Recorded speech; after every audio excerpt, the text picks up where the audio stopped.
gentlemen, may I have your attention, please?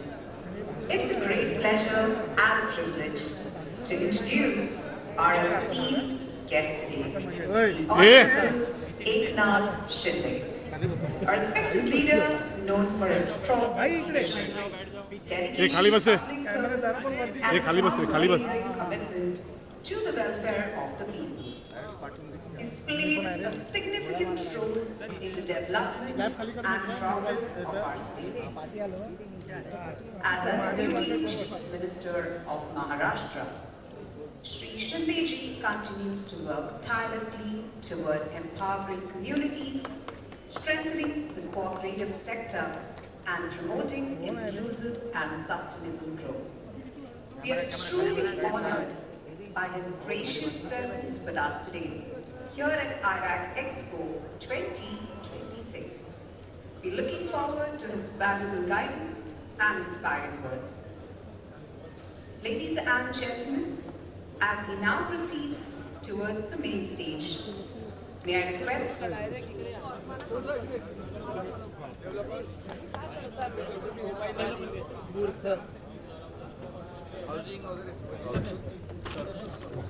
भाई मला पण तू पाडू ना आरामशी आरामशी आरामशी संभा संभा संभा संभा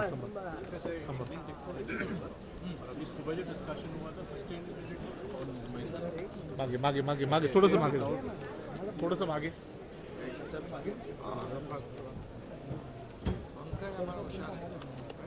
Shri Eknath Shindeji, the Deputy Chief Minister of Maharashtra. Welcome, sir. It's an absolute honor having you here with us today. आपल्या राज्याच्या आदरणीय उपमुख्यमंत्री महोदय व आपल्या विभागाच्या माननीय गृहनिर्माण मंत्री श्री एकनाथ शिंदेजी, तसेच आपला नाही तसे अरे सर ते समजते सर, महाराष्ट्रामध्ये काम करायचं असेल तो हिंदी समजायलाच पाहिजे आणि मराठी समजायलाच पाहिजे, काय हरकत नाही आहे. म्हणजे आपला आणि इथे सर्व जे आपल्याला मान्यवर आहे सर, आपला येण्यापूर्वी हे आयडॅक जे ऑर्गनायझेशन आहे हे इन्फ्रास्ट्रक्चर डेव्हलपमेंट आर्किटेक्चर आणि कन्स्ट्रक्शन हे एक प्लॅटफॉर्म आहे सर, जिथे सर्व आर्किटेक्ट्स डेव्हलपर्स आणि जे निगडीत इथं लोक आहे त्यांना एकत्रित आणणे आणि एकत्रित आणल्यानंतर त्यांचे जे स्टॉल्स आहे आणि जे नवा आपल्याला जे टेक्नॉलॉजीमध्ये बदल झालेली आहे, विशेष करून ग्रीन टेक्नॉलॉजी, वेळ आपल्याला कसा कमी करता येईल बांधकाम करण्या संदर्भातमध्ये, तसेच नवा तज्ञाचा वापर करून आपल्याला ह्या पूर्ण कन्स्ट्रक्शनच्या क्षेत्रामध्ये एक असं भव्य वाढ कसा करता येईल त्या अनुषंगाने हे 3 दिवसाचा कॉन्फरन्स आहे सर. त्या संदर्भातमध्ये आपला राज्यमंत्री महोदयने आपल्या राज्याच्या हाऊसिंग पॉलिसी आणि तसेच आपला राज्याचे जे धोरण आहे त्याबद्दल त्यांनी स्पष्टपणाने त्यांचे विचार मत केलेला आहे सर. फक्त एक विषय सर आपला कानावर मी टाकू इच्छितो.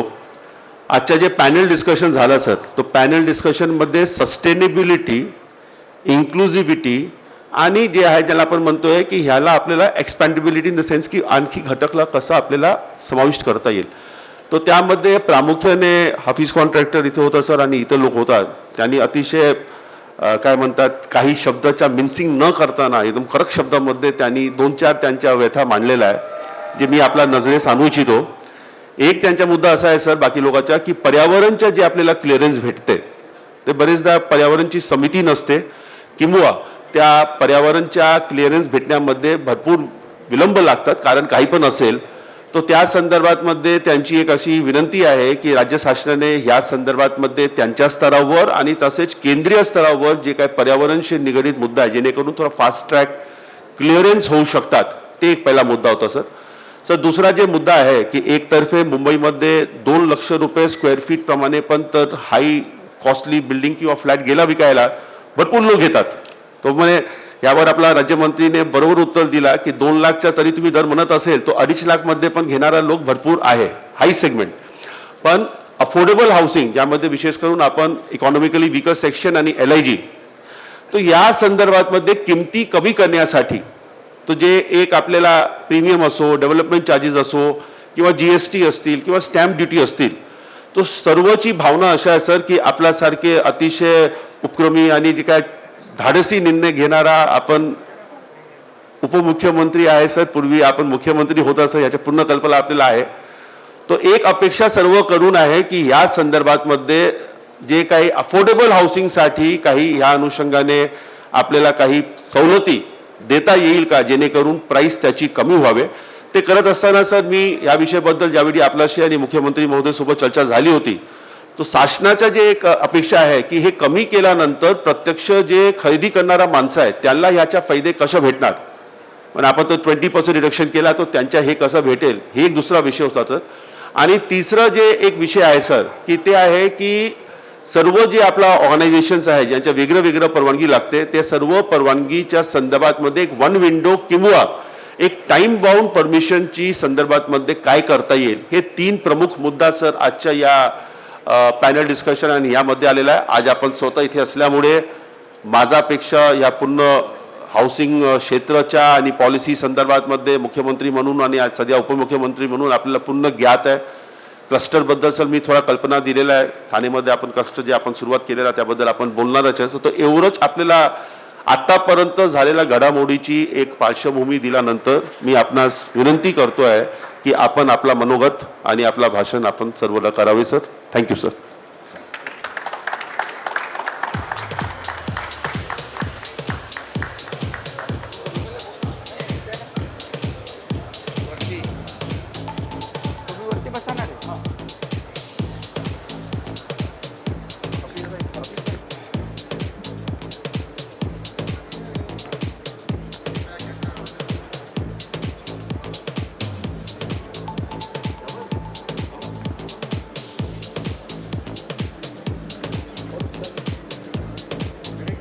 नमस्कार सगळ्यांना, जय Maharashtra.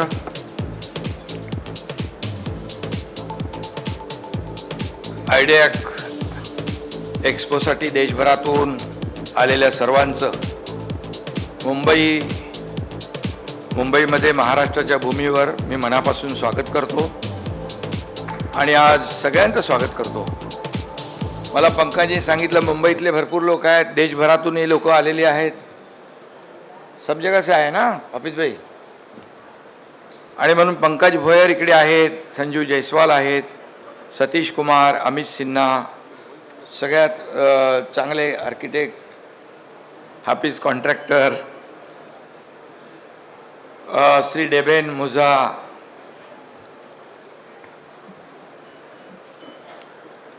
respected distinguished industry leaders, architects, builders, urban planners, policy makers, and all the passionate professionals gathered here today. Dignitaries from the government of Maharashtra, आमचे संजू जयस्वाल, त्यांचे इतर सगळे आहेत. आइडियाक एक्सपो, मैं पहले ही आते आते कहा कि आइडियाक एक्सपो, ये आइडियाक में ही आइडिया है, तो बड़ी नई आइडिया लेकर ये आइडियाक एक्सपो यहाँ आया है. इसलिए मैं आइडियाक एक्सपो का बहुत ही हृदय से स्वागत करता हूँ, उनका बहुत बहुत अभिनंदन करता हूँ. हमारे लिए ये एक्सपो का उद्घाटन करना बहुत ही सौभाग्य की बात है. हमारे स्टेट बजट का बजट सेशन शुरू है और बजट सेशन में भी काम शुरू है, लेकिन यहाँ पर आइडियाक एक्सपो ने जो महत्वपूर्ण इवेंट यहाँ पर शुरू किया है, ये मेरे ख्याल से 7th एक्सपो है और हर नई नई आइडिया यहाँ पर लेकर लोग आए हैं आणि इथं पॅनल डिस्कशन पण होईल, त्यातून नवीन नवीन आयडियाज लोकांना मिळतील. आणि म्हणून मी देखील माझं बजेट सेशनचं काम थोडं बाजूला ठेवून इकडे उपस्थित राहिलो. आमचे राज्यमंत्री पंकज यांचा आग्रह होता आणि आपल्यालाही भेटता मला आलं. कुछ दिन पहले हमने स्टेट बजट पेश किया है. इनफैक्ट वो एक बजट नहीं बल्कि महाराष्ट्र जैसा देश का ग्रोथ इंजन 2047 तक जो उड़ान भरने जा रहा है उसकी एक झलक है. Building Maharashtra, building India's future, यही विजन लेकर हम आगे बढ़ रहे हैं। इसलिए आज का आइडिया एक्सपो हमारे लिए एक महत्वपूर्ण प्लेटफॉर्म भी है सभी लोगों के लिए, ऐसी मेरी समझ है। 3 दिनों में इस प्रदर्शनी में 15-20 हज़ार लोग यहाँ पर आएंगे। 150 से अधिक एक्सपर्ट यहाँ पर अपने अपने विचार रखेंगे। उद्योग जगत की सभी प्रमुख हस्तियाँ, पॉलिसी मेकर्स हो, उन पॉलिसी को लागू करने वाले राजनेता हो और पर्यावरण एक्सपर्ट, सभी लोग यहाँ उपस्थित होंगे। इसीलिए ये केवल प्रदर्शन नहीं बल्कि शहरों के सस्टेनेबल डेवलपमेंट और भविष्य को प्रभावी बनाने की एक कोशिश है, ऐसा मैं समझता हूँ। इस प्रदर्शन के आयोजक, उनको फिर से मैं धन्यवाद देना चाहता हूँ। आप ऐसे इवेंट के लिए मुंबई क्यों चुनते हो? मुंबई कोई क्यों चुना जाता है? क्योंकि मुंबई एक वर्ल्ड क्लास सिटी है और इसलिए सारे काफ़ी बड़े बड़े एग्जीबिशन यहाँ होते हैं। लास्ट ईयर देश की पहली वेव्स यानी world audio visual entertainment summit Mumbai में इसी बीकेसी में हुई थी और देश विदेश से इस क्षेत्र के अनेक नामी लोग उसमें शामिल हुए थे। मुझे याद है हमारे प्रधानमंत्री नरेंद्र मोदी जी खुद पूरे दिन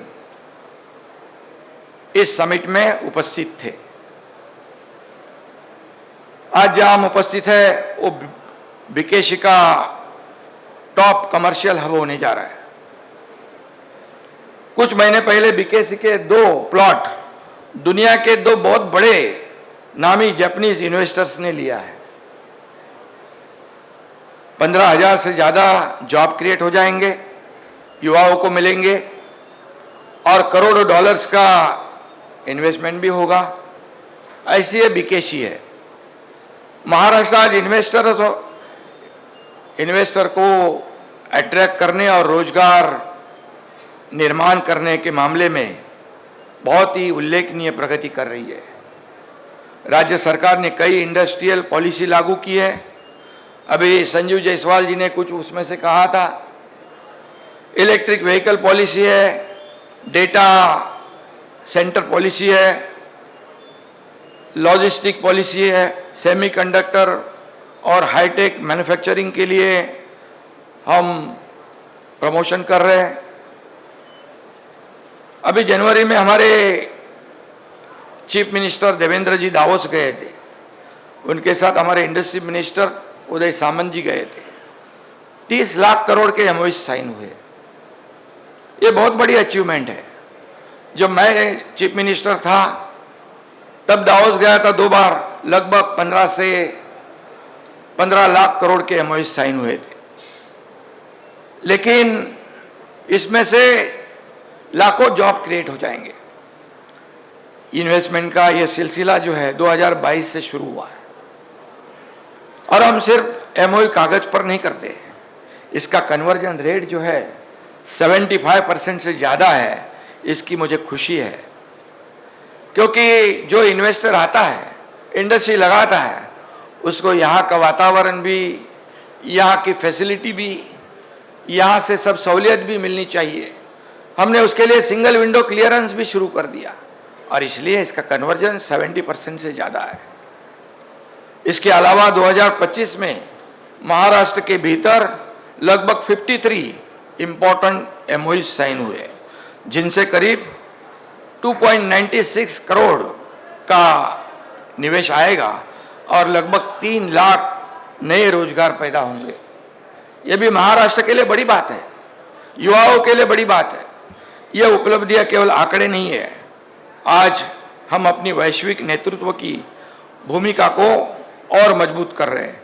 इसके साथ ही हम clean energy, electric mobility, fintech, logistics और सेमीकंडक्टर मैन्युफैक्चरिंग जैसे अपकमिंग क्षेत्रों में इन्वेस्टमेंट को भी प्रोत्साहित कर रहे हैं। हम सिर्फ मुंबई, पुणे, नागपुर तक सीमित नहीं है।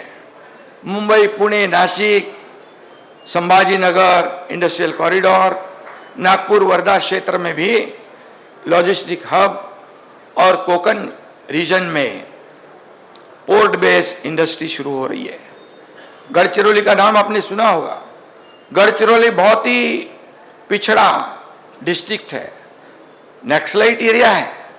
वहाँ भी जैसे आदिवासी क्षेत्र में हम इंडस्ट्रियल रेवोल्यूशन ला रहे हैं, वहाँ पर स्टील हब बन रहा है। पहले तो कोई जाता नहीं था वहाँ पर, लेकिन एक यूनिट शुरू होने के बाद मुझे याद है जब मैं गार्जियन मिनिस्टर था और पहला यूनिट शुरू करने के लिए बहुत ही इनिशिएटिव लेना पड़ा, लेकिन आज सब लोग जाते हैं, सब लोग चाहते हैं हम गढ़चिरौली में हमारी इंडस्ट्री डालें। ये बहुत ही चेंज है और इसलिए ये सब मिलकर महाराष्ट्र को भारत का सबसे बड़ा इंडस्ट्रियल और आर्थिक केंद्र बनाने जा रहे हैं। हमारी सरकार world class infrastructure, transparent administration और उद्योगों के लिए अनुकूल वातावरण उपलब्ध कराने के लिए पूरी तरह कमिटेड है। पिछले कुछ वर्षों में महाराष्ट्र इंफ्रास्ट्रक्चर के क्षेत्र में ऐतिहासिक महाराष्ट्र में काम हुआ है। सर विंस्टन चर्चिल का एक फेमस कोट है, good roads, good railways, good ports, these are the things that make a country great। और जॉन एफ कैनेडी कहते हैं, American roads are good not because America is rich, but American roads are good because that's why American roads are good. यही कहूँगा कि John F Kennedy ने, मैं फिर से कहता हूँ, American roads are good not because America is rich, but America is rich because American roads are good. America की पहचान क्या है? अच्छे रोड है, और इसलिए हम रोड के ऊपर भी, जैसे कोस्टल रोड दिए आपने देखा है, और हमेशा हमारे आदरणीय प्रधानमंत्री मोदी जी कहते हैं, infrastructure is the foundation of a strong economy. और हमें मजबूत इंफ्रास्ट्रक्चर का निर्माण करके महाराष्ट्र की इकोनॉमी को सबसे मजबूत करना है। इसलिए हमारी सरकार लगातार कोशिश कर रही है। आज राज्य में एक्सप्रेसवे, मेट्रो, पोर्ट्स, एयरपोर्ट्स और लॉजिस्टिक पार्क का विशाल नेटवर्क तैयार किया जा रहा है। अटल सेतु पे आप गए होंगे, समृद्धि महामार्ग देखा होगा, नागपुर मुंबई एक मिसाल है, एक गेम चेंजर प्रोजेक्ट है। कोस्टल रोड, आज ट्रैफिक डीकंजेस्ट करने के लिए ये कोस्टल रोड कितना मायने रखता है। पहले 40-50 मिनट, एक घंटा लगता था, आज कितना 20 मिनट में वहाँ पहुँच जाते हैं। आज समृद्धि नागपुर मुंबई 22-20 घंटे लगते थे, 15 घंटे लगते थे, आज सिर्फ 7 घंटे में नागपुर से मुंबई, मुंबई से नागपुर। अटल सेतु देखो, देश का सिंगल लॉन्गेस्ट सी ब्रिज है, 22 किलोमीटर का। उससे कितने लोगों को राहत मिली है। इसलिए कहने का मतलब यह है कि ऐसे प्रोजेक्ट जो है ये कनेक्टिविटी बढ़ाते हैं। एमएमआर में लगभग 350 किलोमीटर की मेट्रो का नेटवर्क हम बना रहे हैं, और नवी मुंबई इंटरनेशनल एयरपोर्ट पिछले साल शुरू हो गया है। वहाँ पर हम तीसरी मुंबई का निर्माण कर रहे हैं। वहाँ एजू सिटी आ रही है, मेडी सिटी आ रही है, स्पोर्ट्स सिटी आ रही है। पूरा वहाँ की इकोनॉमी पूरी तरह चेंज हो जाएगी, एक गेम चेंजर हो जाएगा। पालघर में और एक नया एयरपोर्ट बनाने जा रहे हैं। पालघर जिले में जहाँ देश का सबसे बड़ा वाधवन पोर्ट बन रहा है, हमारे आदरणीय प्रधानमंत्री मोदी जी ने 76,000 करोड़ रुपीस वहाँ पर इन्वेस्टमेंट किया है। ये हमारे लिए बहुत बड़ी बात है। वहाँ चौथी मुंबई का निर्माण हम करने वाले हैं, वहाँ भी एयरपोर्ट होगा। तो मुंबई एयरपोर्ट में जो इतनी भीड़ होती है वो जरूर कम हो जाएगी। MMRD has also signed MOUs with prominent financial institutions to accelerate infrastructure development in the MMR region. The value of these upcoming projects is approximately 3.5 lakh crores। ये बहुत बड़ी अचीवमेंट है। और इसलिए मैं ये कहूँगा, अभी जैसे संजू जायसवाल जी ने कहा था रियल इस्टेट के बारे में, मैं ये कहूँगा कि after agriculture real estate is the second largest employment provider, second largest employment provider है। मैं जानता हूँ, मैं जब यूडी मिनिस्टर था, अभी उसके बाद मैं चीफ मिनिस्टर बन गया, लेकिन अभी मेरे पास यूडी भी है और हाउसिंग भी है, डिप्टी सीएम तो ही है। तो रियल इस्टेट क्षेत्र को बढ़ावा देने के लिए उस वक्त मुझे याद है कि वो बहुत ही बुरी तरह कोविड भी था, लेकिन रियल इस्टेट बहुत ही डिफिकल्टी में आया था। तब मैं सही कहूँगा तो ऑक्सीजन पे था, और हम अगर सपोर्ट नहीं करते तो वेंटिलेटर पे चला जाता। सही है ना? तो हमने उस वक्त यूनिफाइड डीसीपीआर लागू कर दिया और एफएसआई बढ़ा दिया, 50% प्रीमियम कम कर दिया, और जैसे संजू जायसवाल ने कहा कि पब्लिक को क्या फ़ायदा होगा, तो उस वक्त हमने कंडीशन डाली, स्टैम्प ड्यूटी भी जो है 50% करी थी, तो 50% प्रीमियम जो लाभ लेगा वो जो हमारे एंड यूज़र को 50% उसका स्टैम्प ड्यूटी भी भरेगा। तो वो लागू भी हुआ, इम्प्लीमेंट भी हुआ, और अभी आपने कहा है तो ज़रूर हम सोचेंगे उसके ऊपर। और इसलिए बड़े एफएसआई के कारण जो रीडेवलपमेंट रुका था उसको बढ़ावा मिला। अफोर्डेबल हाउसिंग हमारी प्रायोरिटी है। कोविड के समय बहुत ही तकलीफ में, मैंने कहा अभी कि उनको हमने सपोर्ट किया है और कई कंसेशन भी दिए हैं उनको, और हमारा मिशन भी है कि slum free city, slum free Mumbai, इसलिए क्लस्टर का निर्माण हमने शुरू कर दिया है। एक क्लस्टर तो रमाबाई अंबेडकर नगर, कामराज नगर में शुरू हो गया है, एसआरए और एमएमआरडीए कर रहा है। थाने में भी क्लस्टर शुरू है, मुंबई में कई जगह पर एक क्लस्टर का निर्माण होगा, ताकि एक प्लान सिटी खड़ी हो जाएगी। छोटे छोटे बिल्डिंगें बना के, स्टैंड अलोन बिल्डिंग बना के कुछ फ़ायदा नहीं है, ओपन स्पेस नहीं मिलेगा, एम्यूनिटी नहीं मिलेगी। ये क्लस्टर के माध्यम से सभी एम्यूनिटीज़ उनको प्रोवाइड की जाएगी, ये फ़र्क है। और इसलिए ये एक डायनामिक हाउसिंग पॉलिसी हमने लाई है। इसलिए ये पॉलिसी देश के हाउसिंग सेक्टर में एक नई क्रांति लाएगी, ये मुझे पूरा विश्वास है। धारावी रीडेवलपमेंट का काम हमने शुरू कर दिया है। एशिया की सबसे बड़ी झोपड़पट्टी है, और उसमें भी एक बड़ा ट्रांसफॉर्म आएगा जो रीडेवलपमेंट का देश का सबसे बड़ा एग्जाम्पल होगा। ये भी यहाँ पर मैं विश्वास दिलाना चाहता हूँ। रियल इस्टेट, हाउसिंग और छोटे बड़े उद्यमों में, क्षेत्र में आज नई अपॉर्चुनिटी खुल रही है। या जो भी आएंगे उन्होंने इस अपॉर्चुनिटी का फ़ायदा लेना चाहिए।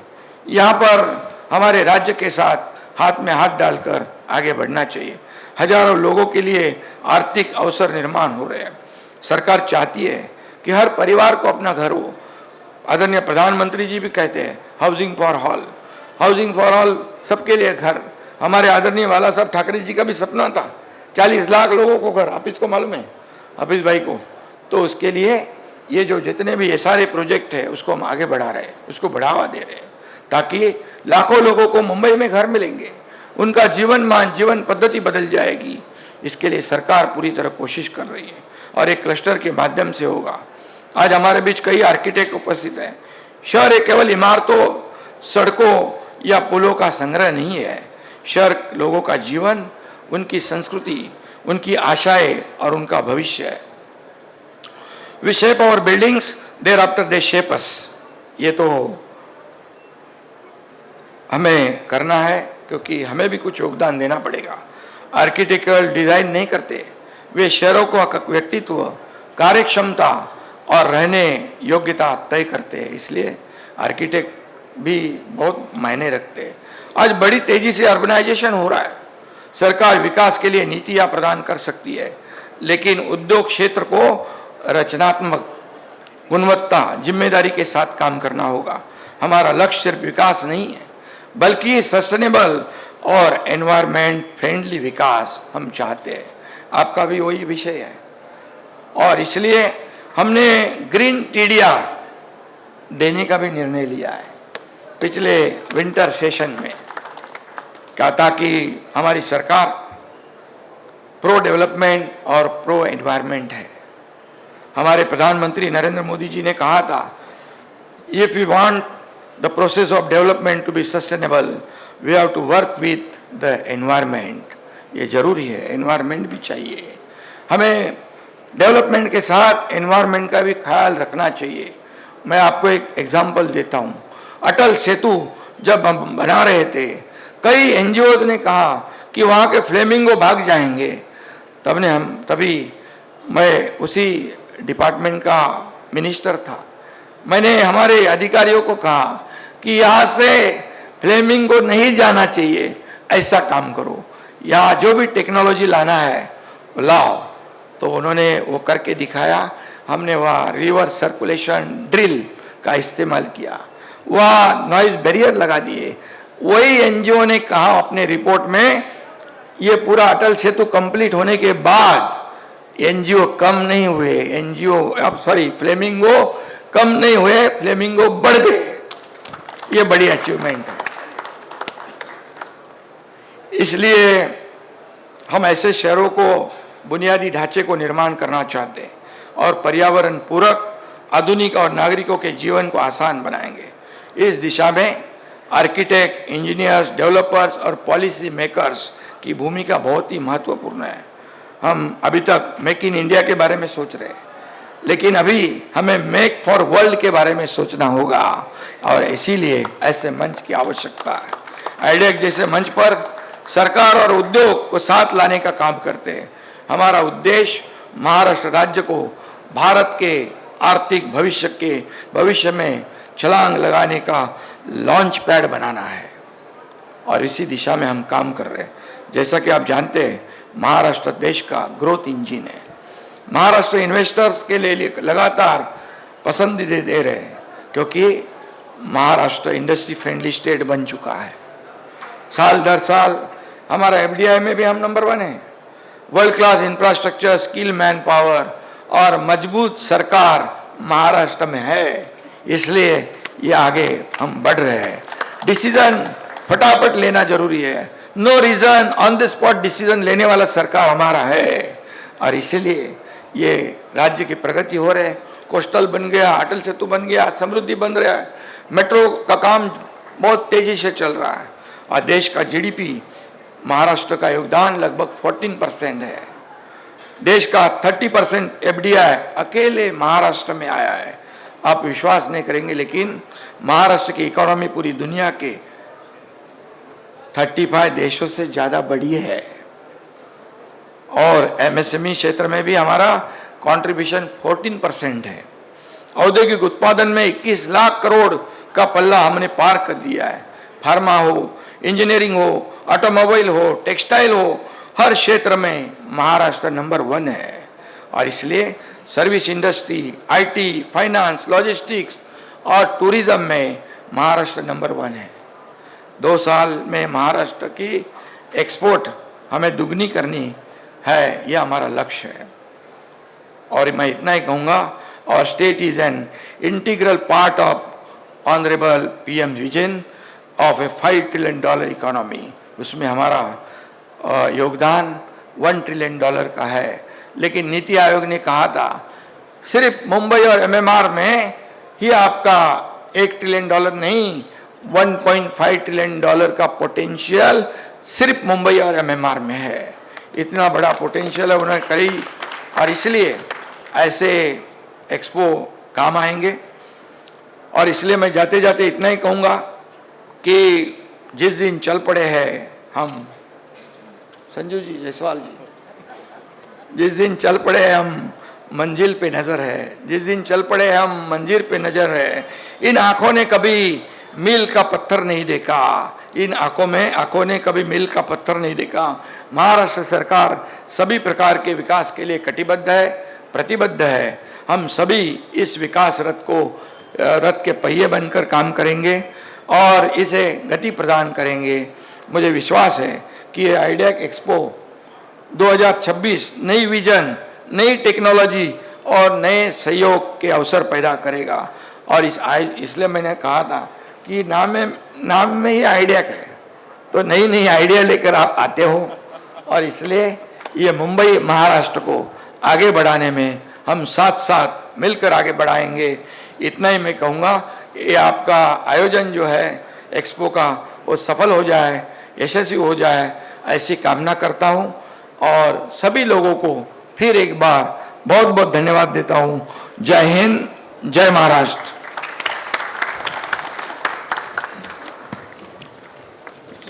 Sir, I request you to please stay on stage. Honorable Shri Eknath Shinde ji, it's an absolute honor having you here with us today. I would request Dr. Pankaj Boyer and Mr. Dhaval Thakur to felicitate Honorable Shri Eknath Shinde ji.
I request all our panelists to please be seated. All our esteemed panelists, I request you all to take your seats.